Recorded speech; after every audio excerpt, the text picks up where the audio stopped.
Hi, I'm Oral Scott, the Division Chief of the Anchorage Fire Department's maintenance shop. Today, we're working on a truck that we're converting from an old ambulance into a new repurposed rescue. This truck's a 2008 and it has 205,000 miles on it. And it served its life as an ambulance very well for Anchorage, but it's got to the point where we needed to use it for something else. So we are reconfiguring it for the Swiftwater Rescue Team at Station 11.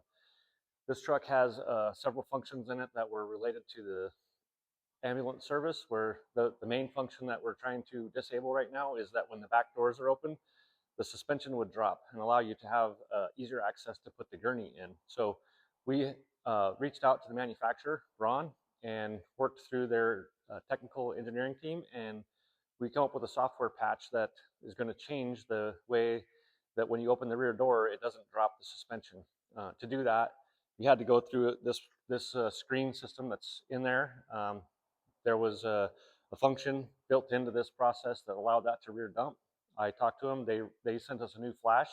We started out with this process. It should have just been plug in a USB cable and put the software in, and it would been good to go. But because this was a 2008 vintage, it has older style software in it, and we ran into a couple of complications. First, I had to get the right patch cable because this is old. We haven't used it for a while, so it was stashed in the corner.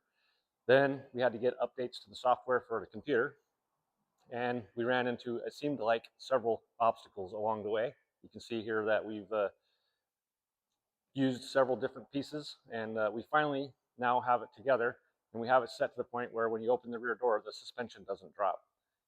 This wouldn't have happened had we not had the relationship that we have with Ron to use their engineering department to reprogram this stuff.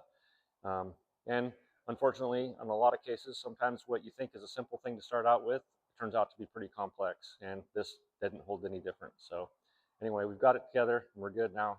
Thanks for stopping by the shop.